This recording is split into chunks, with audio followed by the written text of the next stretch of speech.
tarde a todos. Que nosso Senhor Jesus Cristo nos inspire e nos proteja e nos envolva na sua santa e divina paz. É para mim um motivo especial de muito júbilo estar aqui junto com todos vocês, comemorando mais um aniversário dessa Santa Casa. E escolhendo um tema atinente ao serviço, eu gostaria de convidar gentilmente a todos para que nós possamos refletir sobre esta instituição, a Casa do Caminho. Observemos com os nossos olhos materiais as instalações físicas que nos acolhem, nós todos que somos frequentadores e enfermos do espírito. Não se enganem, nós trabalhadores muitas vezes somos os mais necessitados. E também aqui durante o serviço participamos dos nossos próprios tratamentos, às vezes de forma inconsciente e sem o perceber. Olhemos para todas essas cadeiras, enfileiradas e justapostas de forma ordeira. Olhemos para o piso que sustenta os nossos passos, para os pilares que sustentam o teto sobre nossas cabeças. Olhemos para as paredes e agora recordemos dos primeiros trabalhadores desta casa que levantaram sobre as suas costas os sacos de cimento, que empunharam a sua força para movimentar as pás de areia. Muitos deles jovens, outros idosos, que deram o seu suor, que deram as suas lágrimas, que deram a sua renúncia para estar aqui trabalhando por uma causa de todos, que é a causa deles e que também é a nossa causa, mas que acima de tudo é a causa do nosso Mestre, de nosso Senhor Jesus Cristo, Filho de Deus. Agora olhemos para os trabalhadores atuais, para esses servos diligentes e que muitas vezes passam imperceptíveis, que a gente nem registra a presença, e que estão aqui diuturnamente com o propósito de servir. Nessa instituição não tem apenas concreto, areia e cimento. Tem sobretudo o amor. É este sentimento de acolhimento, como se nós, a partir do momento que adentrássemos as grades da Casa do Caminho, sentíssemos um abraço invisível. Esse abraço é dado fluidicamente por outros benfeitores, invisíveis aos nossos olhos materiais, que assistem e amparam todos os serviços que são feitos aqui. E agora eu pergunto, será que o Filho de Deus condenaria algo de natureza material? Se tudo isso que eu acabei de dizer é palpável e a gente consegue identificar com os nossos olhos, pegar com as nossas mãos, se no trabalho de reequilíbrio energético, no tratamento que a gente faz, a gente recebe gratuitamente os banhos de flor de laranjeira, de alecrim, de alfazema, e isso promove tanto bem-estar. Será que Jesus condenaria algo de natureza material?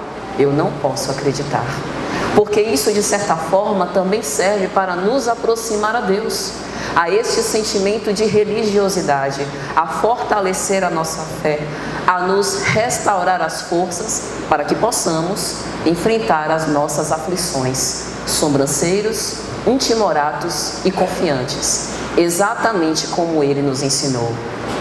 Os tratamentos invisíveis, é lógico que tem o seu valor, mas aquilo que é de origem material também é importante para a nossa existência nesse plano físico. E o que seria de nós sem a existência nesse plano físico? Sem a oportunidade da reencarnação, sem a oportunidade de ter um novo corpo, uma nova personalidade, uma nova veste, um novo ambiente familiar para nós recapitularmos as nossas faltas. Não podeis servir a dois senhores, ou não podeis servir a Deus e a Mamon, não é uma condenação àquilo que é de origem material, mas é uma condenação ao apego infrutífero, desastroso, que muitas vezes nós fazemos a tudo isso que passa. Não que as coisas do mundo material sejam ruins, porque já vimos que efetivamente não o são. Mas a nossa forma de manipulá-las, tratá-las e muitas vezes a inversão de valores que a gente faz, isso sim é danoso para a nossa evolução espiritual. E é sobre tudo isso que nós teremos a oportunidade de conversar hoje. Meus amigos, Jesus, o nosso amantíssimo Senhor, é aquele a quem nós devemos servir. Mas hoje em especial cabe uma pergunta. Refletir sobre não poder servir a Deus e a Mamon significa se perguntar: a que Senhor nós temos servido? Porque não é o simples fato de estar num templo sagrado que necessariamente far-nos-á seguir a Deus.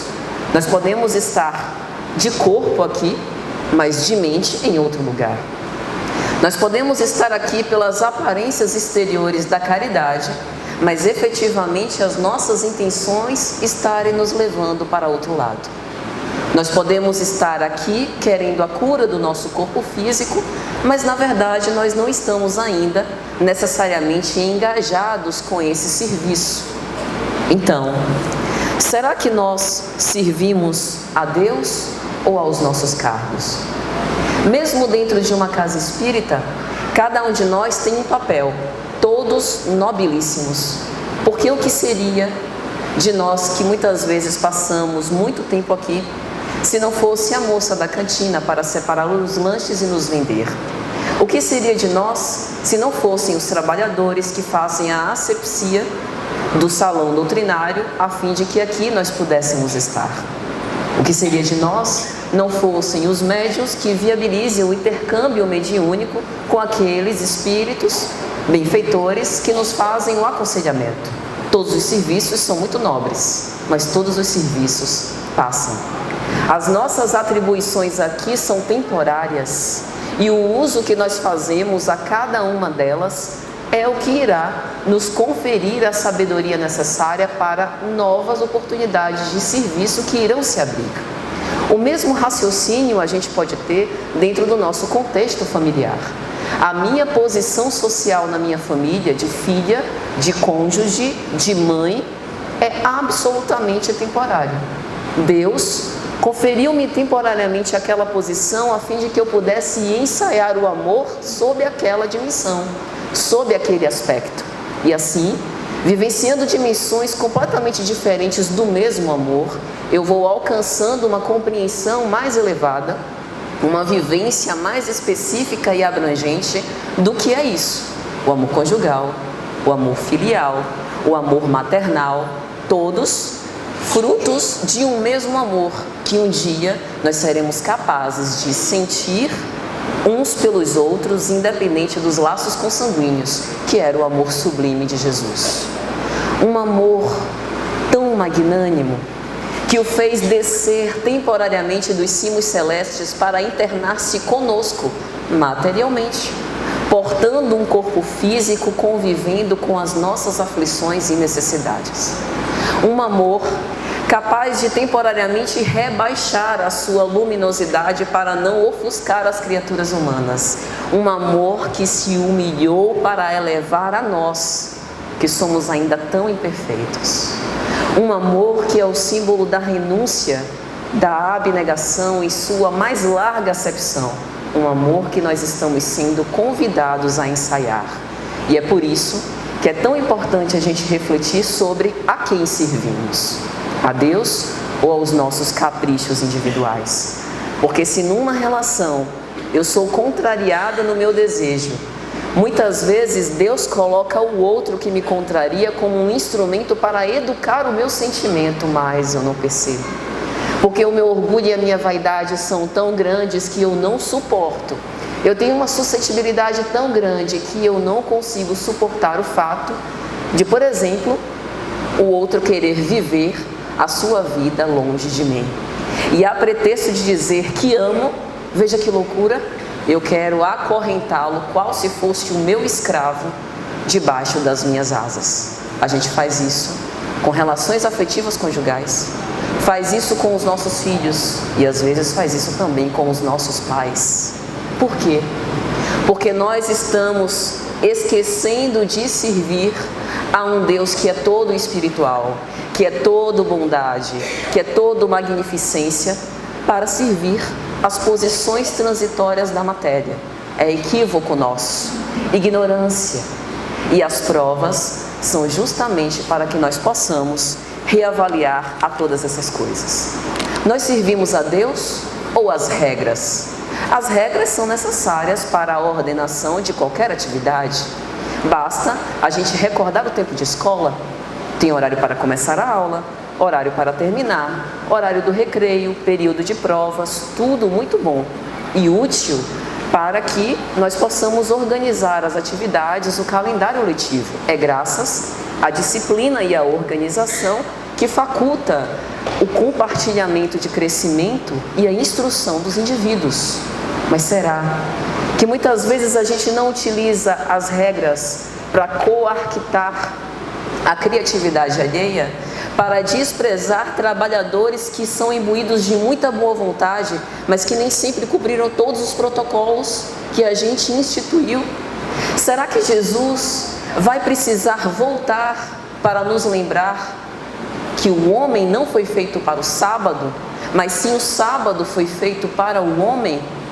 Ou seja, as regras são importantes para nos fazer crescer. Mas desde que essas regras nos impeçam desse crescimento, elas precisam de uma certa dose de flexibilidade. Veja que a situação não é extrema, com regras ou sem regras, dentro ou fora, incluído ou excluído, mas uma certa dose de bom senso. Era o bom senso a tônica principal da mensagem de Jesus, que dava a todos, mas mais aqueles que tinham maior necessidade.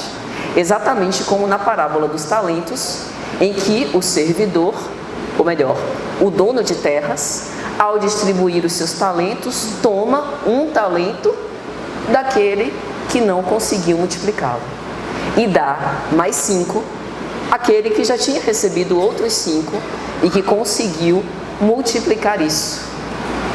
Aquele que tem, dar-se-á. Aquele que não tem, tirar-se-á ainda do que tem. Basta que a gente consiga perceber os apelos divinos nessas cenas tão simples do nosso cotidiano. E quando ele fala sobre servir a Deus e a Mamon, ele coloca 2 símbolos. Deus como símbolo do elemento espiritual, Mamon como símbolo da riqueza. Na Bíblia de Jerusalém, o nome Mamon, em alguns evangelhos, é até citado como dinheiro, como símbolo daquilo que é de procedência material. Mas como dissemos, isso não implica que Deus pediu para que desprezássemos a riqueza, que pode ser oportunidade de crescimento e desenvolvimento dos indivíduos. Imagine, por exemplo, que eu tenho uma grande empresa e, portanto, uma riqueza material nas minhas mãos e tenho a oportunidade de empregar centenas de pessoas, cada qual com as suas respectivas famílias. Eu tenho dinheiro e posso utilizar isso para exercer uma divisão honrada. Veja que não é esmola, como na questão 888 de O Livro dos Espíritos, condenais a esmola, não. Os Espíritos respondem a Kardec: condenamos, não raras vezes, a forma como ela é dada. Porque a riqueza, na forma de remuneração do trabalho justo, eleva os indivíduos, porque mostra que nós somos úteis, que o nosso trabalho é importante e muitas vezes serve para ressignificar a nossa vida. O trabalho, embora seja em alguns casos motivo de doença, por conta de um excesso, um desregramento ou um desequilíbrio, muitas vezes de origem psíquica, é também colocado, inclusive por Jesus, como mecanismo de elevação espiritual, de dignificação humana e de capacidade de entender um fim para a nossa própria existência. Porque o meu pai até hoje trabalha e eu trabalho também. Jesus passou boa parte da sua vida num serviço às escondidas na carpintaria de José, mostrando que o fruto do nosso esforço e do nosso suor é capaz de tornar honrado o pão de cada dia que nós recebemos. o próprio Allan Kardec, numa comunicação de 9 de abril de 1856, com o Espírito da Verdade na casa do Senhor Baldin, vai perguntar: vós dizeis que tens uma pleiade de espíritos que vai ajudar o meu trabalho na codificação do Espiritismo. Eu quero saber se essa ajuda também se estende à questão material. É uma pergunta muito interessante.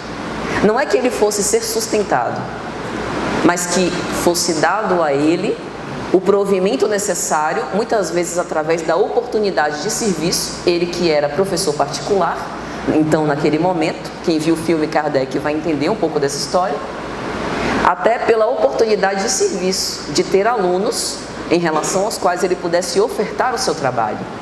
E é muito interessante a resposta que ele recebe. Neste mundo, a vida material importa muito, e não te ajudar seria o equivalente a não te amar. Veja que maravilha. Nesse momento a gente começa a desmistificar que ruim não é a riqueza, mas a forma com que nós lidamos com ela. Ela é uma prova dificílima. E é por isso que no capítulo 16 do Evangelho segundo o Espiritismo, Não Podeis Servir a Deus e a Mamon, Kardec sabiamente começa com uma mensagem intitulada Salvação dos Ricos. Nessa mensagem, Kardec transcreve a parábola do mancebo rico.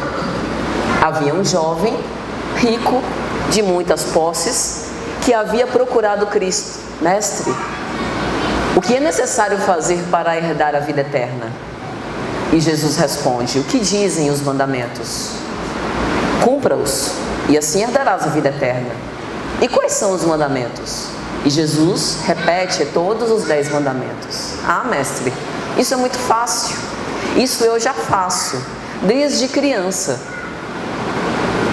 Bom, se é assim, diz Jesus, se queres ser perfeito, vai, vende tudo o que tens e dá aos pobres. E então, segue-me. Numa análise superficial, nós poderíamos deduzir disso que Jesus faz uma apologia à mendicância.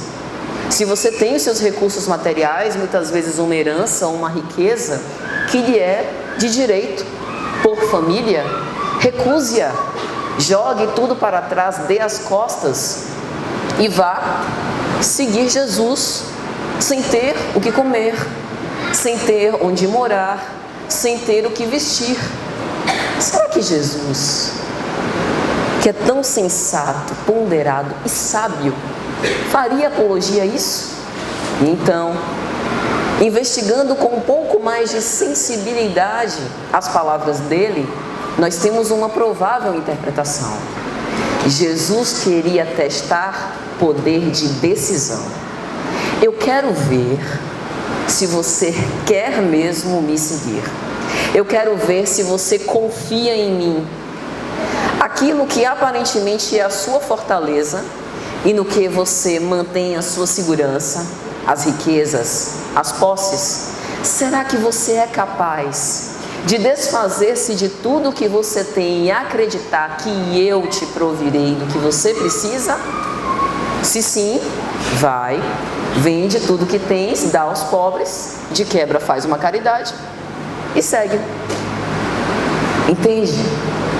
Não é necessariamente que nós precisemos abandonar as nossas famílias, sair dos nossos empregos, mas precisamos, durante as aflições, confiar que Deus está aqui, que Jesus está aqui neste momento, escutando as nossas dores, a nossa voz interior, que muitas vezes é Ele que nos fala através dos nossos anjos de guarda, para que nós possamos evitar novos equívocos e seguir o caminho do bem. E nós fazemos ouvidos moucos, fingimos que não ouvimos para satisfazer outro Senhor, o Senhor do nosso ego, o Senhor do nosso orgulho, o Senhor do nosso desejo, porque a gente colocou uma coisa na cabeça que ninguém tira. E a vida vai tentando provar que talvez a gente não esteja tão certo assim. Que talvez o que a gente tanto planejou para a nossa vida não seja o caminho da nossa felicidade. porque Deus nos quer felizes. Não duvidemos disso. E aí na mensagem subsequente, Kardec fala sobre uma outra passagem bastante enigmática. Veja que situação. Chega um homem próximo de Jesus: mestre, ajuda-me com uma questão familiar. É porque eu e o meu irmão estamos brigando pela herança. Fala para ele dar a minha parte na herança. Imagina o que Jesus precisava ouvir. Eu fico imaginando o semblante de Jesus, entre a compreensão e a piedade, entre a melancolia e o entendimento fraternal, olhando para aquela pessoa que estava se preocupando com isso. E ele simplesmente diz assim: o que entesoura para si e não é rico para Deus, não pode ser feliz pelos bens materiais. Dito de outro modo, não adianta a gente buscar falsas fortalezas, porque a morte vem e caixão não tem gaveta. A gente leva para outra vida aquilo que a gente deu, aquilo que a gente conseguiu conquistar de tesouros do Espírito, aquilo que a gente conseguiu desenvolver de compaixão, de amor, de paciência, aquilo que está atinente à nossa nova realidade. Na verdade, na realidade de sempre, porque quando a gente morre, a gente volta para casa, na nossa realidade espiritual. Tudo mais passa. Mas, no Evangelho, Kardec não cessa por aí de aprendizados e coloca mais uma lição. Jesus na casa de Zaqueu. Jesus passava pela cidade e pressente uma presença de um homem de estatura baixa que subiu numa árvore para vê-lo. Eu imagino a vibração daquele homem, porque a única coisa que ele queria era ver Jesus passar, e ele consegue. Zaqueu, desce, porque hoje eu estarei contigo na tua casa. Os fariseus, vendo aquilo, ficaram loucos. Como assim? Esse dito Messias vai se hospedar na casa de um homem de má vida? Má vida? Quem o disse? E isso é um aprendizado muito importante para nós.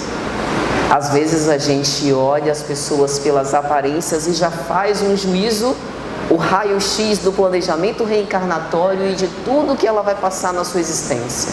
Essa daí, eu já vi esse filme antes e já sei aonde é que isso vai dar. Só Deus o sabe. Nós temos todos potencialidades, estatísticas, probabilidades de irmos para um caminho ou irmos para o outro, mas nem o nosso planejamento reencarnatório é um trilho de trem, é uma trilha. E a gente tem uma série de caminhos transversais que a gente pode optar para traçar a nossa própria estrada. Naquele momento, Jesus dava uma oportunidade para conhecer Zaqueu. Por baixo de toda aquela pecha de homem mau, cobrador de impostos, que ficava atanazando os seus convivas, havia um homem justo, a ponto dele dizer: tu és filho de Abraão. Jesus se preocupava em conhecer as pessoas no seu interior, não o que elas poderiam lhe oferecer, não o que elas poderiam fazer por ele, porque ele sabia que muito mais ele podia fazer pelas criaturas. Ele tinha um interesse sobrenatural por conhecer a alma humana, por entender que cada um de nós somos um investimento do Altíssimo, e se ainda não damos frutos, isso é uma mera questão de tempo. E veja como Jesus em momento algum esteve equivocado, como essa é a melhor forma de se conduzir, porque é assim que a gente conhece as pessoas na realidade. Minha avó já dizia: quer conhecer alguém, coma com ela 1 quilo de sal, porque nenhum de nós vai comer 1 quilo de sal de uma só vez, e aí passa um tempo convivendo debaixo do mesmo teto, conhecendo todas as imperfeições e também todas as qualidades. E é assim que a gente conhece as pessoas a fundo. E mesmo assim a gente se surpreende. Imagine fazendo um juízo apressado uns dos outros. E logo em seguida, Kardec traz a parábola do mal rico, um homem que se vestia de púrpura e linho e que deixava à beira da sua porta um outro miserável de nome Lázaro, com as migalhas que caíam da sua mesa. Era rico, mas aquela riqueza servia para os seus. Será que isso tem alguma semelhança com a nossa vida atual? Será que isso não existe hoje? Aqueles nós que para os nossos familiares, para os nossos filhos, damos tudo, para os filhos dos outros, nada. E olha que os nossos filhos convivem com os filhos dos outros. Então seria, no mínimo, consciência, sensatez e inteligência de nossa parte nos preocupar com o que os filhos dos outros andam vendo, que lugares têm frequentado, porque na maioria das vezes, pelo menos na fase da adolescência, muitos dos nossos filhos passam mais tempo com os amigos do que debaixo do nosso teto, debaixo das nossas asas. Aconteceu que, como a morte é democrática e justa, este homem rico e Lázaro foram parar no mesmo lugar material, cemitério. Mas a realidade espiritual de ambos era sumamente diferente. O mal rico ardeu no inferno, na figura da parábola. E Lázaro foi recebido no seio de Abraão, o patriarca dos hebreus. Havia um abismo imenso entre eles. Por quê? Porque a riqueza não foi suficiente para sensibilizar aquele homem mal rico de compaixão e apiedar-se da miséria alheia. Ainda que não fosse responsável para tirar Lázaro da sua posição humilhante, mas que pelo menos ele pudesse dar um pouco mais do que as migalhas que simplesmente caíam da sua mesa. Veja, meus amigos, quantos aprendizados. Em seguida, Kardec coloca a parábola dos talentos, dizendo que as riquezas nem sempre vêm na forma de moedas. Às vezes vêm como investimentos de pessoas. Os nossos filhos são talentos que o alto deposita sob as nossas mãos, para que possamos encaminhá-los, educá-los, dar-lhes um bom exemplo, para que possamos corrigir as suas imperfeições que a gente percebe. Mas às vezes a gente está tão ocupado com outras coisas, ou às vezes a gente sente o nosso coração doer para dizer aquele não. Amar é dizer sim, é conivir, entender, compreender, mas é também dizer não. A disciplina faz parte do amor. O que seria de um professor se, ao fazer uma pergunta e receber as respostas equivocadas dos seus alunos, sob pena de não dizer não, deixá-los no equívoco e na ignorância, e não os corrigisse? Deus faz isso conosco o tempo inteiro. E nós também precisamos ter a coragem de fazer isso com os nossos filhos. Servimos a Deus, não aos nossos filhos. E existem algumas situações familiares bastante equivocadas que a gente esquece do nosso papel. Famílias que acabam deslocando as funções internas e acabam responsabilizando os filhos para serem mais do que filhos, às vezes pais. Nós não podemos deixar que isso aconteça.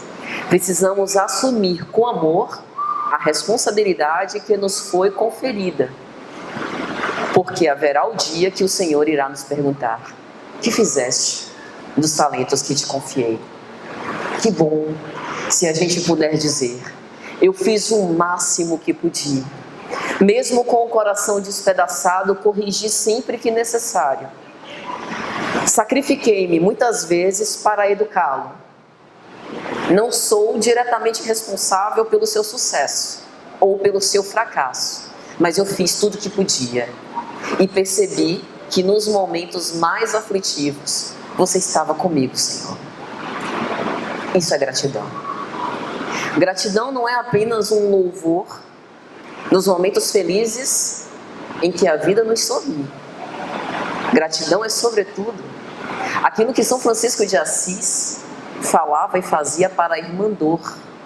durante as aflições mais atrozes, as dores mais lancinantes, é perceber que nem sempre as dádivas divinas vêm na forma de manjar dos céus. Lembremos que Jesus na cruz, com sede, recebeu uma estopa com vinagre.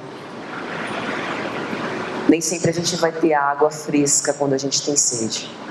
E a gente precisa perseguir lutando, não obstante todas essas dificuldades. Mas há uma parábola na qual este versículo, essa menção de Jesus está inserta. E ela é a parábola do administrador infiel ou do mordomo infiel. Está em Lucas, capítulo 16, versículos 1 a 13. Vejam que parábola interessante. Havia um senhor de terras que tinha um latifúndio muito grande. E devido à natural impossibilidade de cuidar de todos os seus negócios, designava para lotes de terra os seus respectivos mordomos ou administradores. Eram aqueles que recebiam uma fatia de terra e que tinham a responsabilidade de cuidar disso. Cada fatia de terra tinha os agricultores que tinham as suas lavouras, que alugavam partes dessa terra para poder produzir. E cada um deles pagava um determinado tributo ou imposto por utilizar a terra. E esse mordomo, então, era esse representante do dono daquelas terras. Havia um mordomo desonesto, que estava passando a perna no seu senhor. Nada parecido com os nossos dias atuais. Acontece que essas denúncias chegaram aos ouvidos do senhor, que ficou sabendo que o seu mordomo era infiel. Então, denunciado por dissipar os seus bens, chama o mordomo e faz uma confrontação. Dá contas da tua mordomia, porque este é um serviço de confiança e eu não mais confio em ti. Você está dissipando os meus bens. E aí o mordomo ficou desesperado. Fui descoberto. E agora o que é que eu vou fazer? Mendigar? Não tenho coragem. É uma posição humilhante demais para mim. Trabalhar? Não tenho forças. Tenho preguiça. Admito. Bom, então o que me resta fazer vai ser apelar para a misericórdia. Sim. Eu vou fazer caridade com aquilo que é dos outros, para ver se de alguma sorte eu com o Senhor, que é muito generoso e que demonstra compaixão pelos outros. Então, o que é que o mordomo infiel faz? Ele chama todos os agricultores para pagar os tributos por conta do resultado das suas lavouras. Tu, quanto deves? 100 medidas de azeite. Não. Agora deves 50.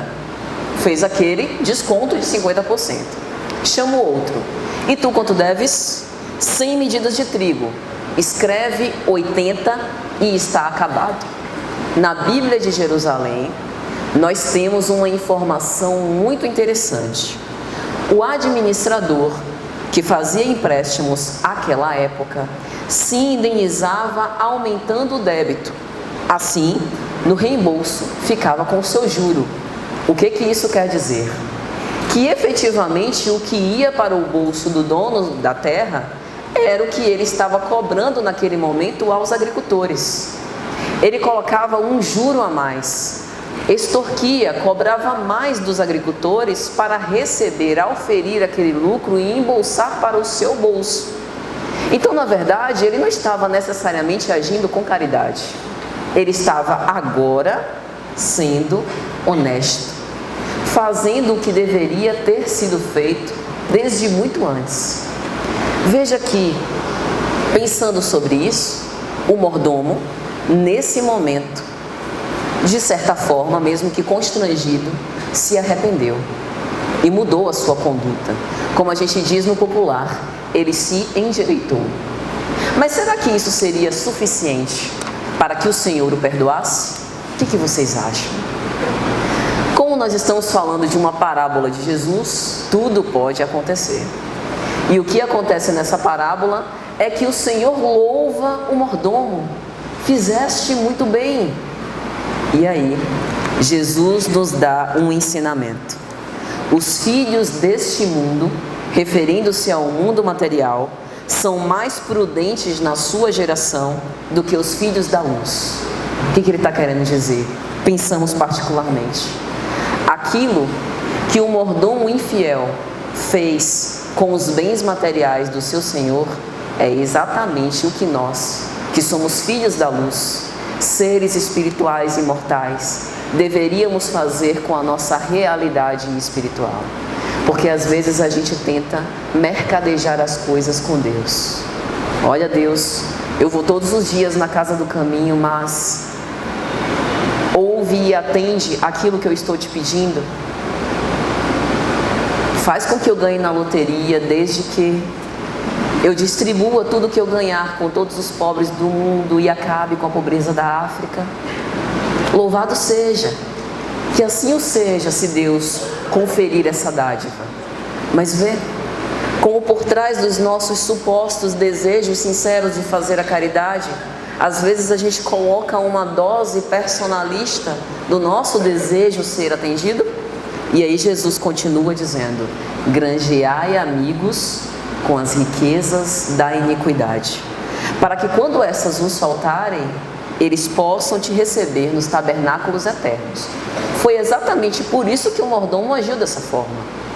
Ele agiu com uma suposta caridade para com os agricultores, porque quando ele perdesse tudo, fosse despedido e não tivesse aonde dormir nem o que comer, os agricultores, profundamente gratos pelo gesto de suposta generosidade dele, os acolheriam nas suas casas. E Jesus não repreende-o por isso. Pelo contrário, ele diz: aproveita mesmo todas as riquezas que você tem para o exercício daquilo que é justo e reto, para o exercício da fraternidade, da caridade, da compreensão, da solidariedade, do amor. E ele explica por quê. Porque quem é fiel no pouco, também é fiel no muito. E se naquilo que é dos outros, no alheio, não fostes fiéis, como serás quando for dado aquilo que é vosso? E finalmente, ele chega no nosso tema. Porque nenhum servo poderá servir a dois senhores. Porque ou há de amar um e odiar o outro, ou se apegará a um e desprezará o outro.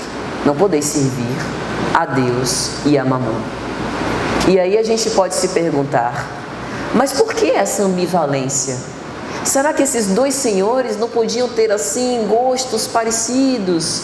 E aí a gente, sei lá, numa hipótese, poderia servir os dois, sendo que eles têm uma certa similitude de interesses? Não. Não, porque nessa figura parabólica, os senhores têm interesses completamente opostos. Lembremos do início. Jesus coloca um símbolo daquilo que é transitório e daquilo que dura para sempre, que é eterno. Daquilo que representa o apego ao mundo material e daquilo que está relacionado aos dons espirituais. E para entender de uma forma melhor, prometo que é a última história, a gente vai recorrer ao Antigo Testamento. Eu fico impressionada como Jesus não raras vezes fazia pontes inteligentíssimas, ligando o Antigo ao Novo Testamento. E nós temos uma história que nos mostra um exemplo prático disso, de não poder servir a Deus e a Mamon. O bezerro de ouro está em Êxodo, capítulo 32, versículos 1 a 21. Moisés levava o povo para a terra prometida, até que, num certo momento, o Senhor, Yahvé, Deus, o chama. E ele sobe o Monte Sinai. E ali se demora alguns dias. As pessoas, ao pé do monte, não tinham a quem seguir, não tinham o seu líder para ditar ordens e ficam impacientes. E aqui já cabe uma reflexão de nossa parte. O que é que a gente faz quando a gente pede algo a Deus e no nosso tempo, no nosso modo de entender, Ele tarda a nos atender? Porque Deus tem o tempo dele, que é o tempo justo, que é o tempo azado. Às vezes a gente acha que ele demora, mas ele quer justamente testar a nossa confiança nos seus desígnios. Ele quer justamente nos dar uma prova de paciência, de tolerância e de obediência ao seu tempo. Ele quer educar o nosso tempo. E o que acontece com aqueles homens é que Arão, designado para diligenciar as coisas enquanto Moisés estava lá no Monte Sinai, é recorrido pela massa. Faze um Deus para nós. E como havia um culto recente, politeísta, eles começam a destinar tudo de ouro que tinham, fundem e constroem um bezerro de ouro. Este é o nosso Deus. Ele o levará para a terra prometida. E já estavam começando a fazer holocaustos e dar festas. Veja como a opinião humana vai mudando de acordo com as circunstâncias. Quando Deus é bom para mim, me atende, me dá respostas, me leva para a terra prometida, de onde flui leite e mel, eu estou interessado em esperar. Mas desde que o tempo começa a tardar, não me interessa mais e eu procuro outros ídolos. Será que nós também procuramos outros ídolos? Aqueles que visem nos dar respostas rápidas, aqueles que falem aquilo que a gente quer ouvir, aqueles que atendam os nossos desígnios. Será que nós somos enganados ou às vezes a gente que deixa se enganar? Todas essas reflexões provêm do bezerro de ouro.